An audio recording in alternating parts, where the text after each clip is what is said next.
Assalamualaikum warahmatullahi wabarakatuh. Jumpa kembali di channel Adipati Pirus, yaitu sebuah channel yang membahas seputar informasi batu Pirus. Untuk itu tetap dukung channel ini dengan cara subscribe, like, and comment. Dan jangan lupa nyalakan tanda lonceng agar Anda tidak ketinggalan informasi seputar batu Pirus. Pada video kali ini saya akan sedikit membahas tentang keberadaan batu Pirus pada zaman Mesir kuno. Pirus adalah mineral tembaga aluminium fosfat yang membentuk warna biru hijau yang banyak diasosiasikan dengan Mesir kuno. Sumber Pirus yang paling mudah tersedia bagi orang Mesir kuno berada di barat daya Sinai, dari endapan yang tampaknya sudah lama habis secara substansial. Tambang Pirus kuno yang paling penting di Sinai ditemukan di dua lokasi, yaitu di Wadi Magara dan Serabit El-Qadim. Bukti eksploitasi tambang ini termasuk alat pertambangan dan instalasi industri untuk memproduksinya, serta situs tempat tinggal dan berbagai prasasti yang berkaitan dengan ekspedisi kerajaan ke wilayah Sinai selama milenium ketiga dan kedua sebelum Masehi. Di Mesir, Pirus mentah dibuat menjadi benda-benda kecil seperti jimat dan manik-manik, serta tatahan yang banyak digunakan pada perhiasan emas. Itu juga kadang-kadang bertahtakan batu, seperti pada patung kura-kura bercangkang lunak yang menawan.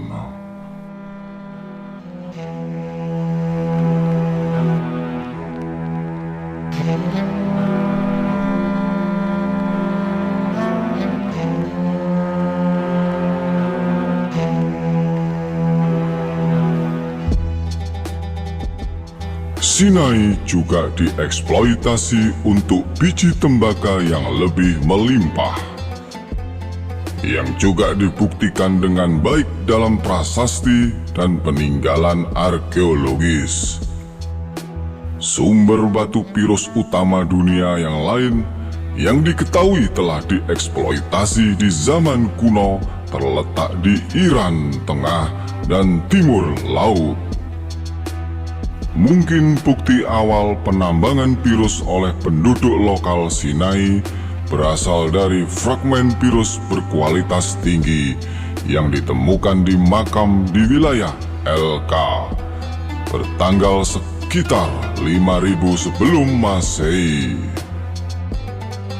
Beberapa saat kemudian, selama periode pradinastik 3100 sebelum Masehi, para penambang dari lembah Nil telah tiba.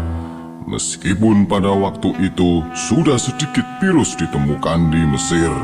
Selama periode dinasti awal 3100 sampai 2649 sebelum Masehi dan kerajaan lama 2130 sebelum Masehi, eksploitasi tambang di Serabit El-Qadim tampaknya telah berkurang.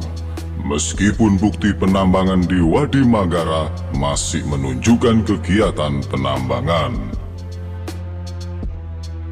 Di antara contoh langka Pirus yang berasal dari periode ini adalah manik-manik pada beberapa gelang yang tersimpan di Museum Mesir, Kairo, yaitu ditemukan di lengan seorang wanita tak dikenal yang dimakamkan di makam Raja Dinasti 1 di Abydos dan di kerah lebar sebuah patung penting. Terjadinya Pirus meningkat pesat selama Kerajaan Tengah, mungkin bersamaan dengan eksploitasi baru tambang di Serabit El-Qadim.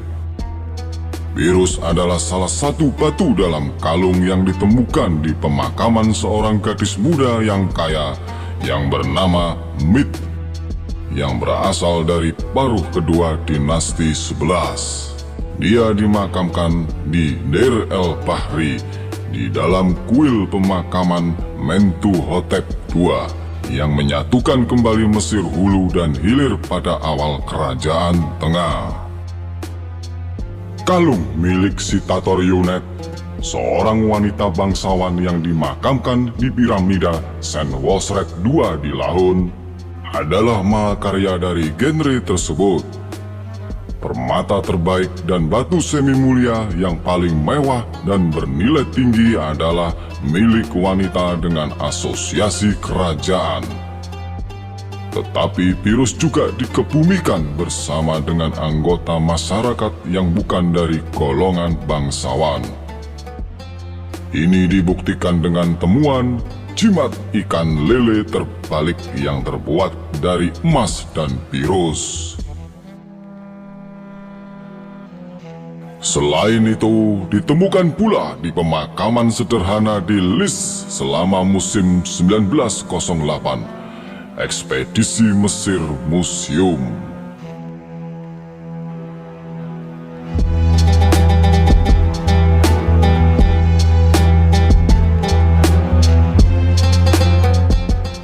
Pirus sering bervariasi dalam warna dan ornamen pendukungnya. Misalnya, jimat silinder Kerajaan Tengah menggunakan Pirus yang berkisar dari biru ke hijau hingga hampir kuning. Dan kepala skarab Pirus berukir pada cincin Sitatoriyunet berwarna hijau abu-abu pucat. Sedangkan inlay pada sayapnya berwarna biru Pirus yang lebih konvensional. Meskipun Pirus terkait erat dengan budaya Mesir dalam persepsi ilmiah dan populer, pada kenyataannya itu adalah komoditas langka di Mesir kuno. Warna biru hijau mudanya terkait dengan kesuburan dan vegetasi sangat dihargai. Pirus dan bahan batu berwarna lainnya kadang-kadang digunakan bersama-sama. Dada Sitatoriyunet dengan lapisan Pirus berkualitas tinggi yang relatif besar, dikantung dari kalung yang mencakup manik-manik bola Pirus dan tetesan air mata feldspar hijau. Selanjutnya, selama periode akhir 664–332 sebelum Masehi, Pirus adalah pilihan populer untuk memasang jimat Klaison Babert emas. Jimat burung ba ditempatkan di dada mumi Tutankhamun sekitar 1327 sebelum Masehi. Mungkin sebagai pengganti pelindung untuk ba seorang itu sendiri. Babet adalah bagian dari manusia yang diaktifkan setelah kematian. Ia ditugaskan untuk mengunjungi dunia kehidupan serta mengawasi peristiwa penting selama perjalanan almarhum dari dunia ini ke dunia berikutnya. Meskipun tambang Sinai diperkirakan sebagian besar telah habis pada zaman kuno, dan prasasti kerajaan yang berasal dari setelah kerajaan baru tidak diketahui, akan tetapi ada eksploitasi berikutnya. Sampai hari ini, orang Batui di Sinai mengekstrak Pirus dari sumber yang hanya diketahui oleh mereka sendiri. Tetapi batu itu umumnya berkualitas buruk dan tidak memiliki nilai komersial kecuali jika diolah menggunakan proses industri eksklusif untuk meningkatkan kekerasan dan meningkatkan warnanya. Demikianlah sedikit informasi ulasan tentang batu Pirus pada zaman Mesir kuno. Adapun jika ada salah dan kurangnya, saya mohon maaf yang sebesar-besarnya. Wallahu a'lam bishawab.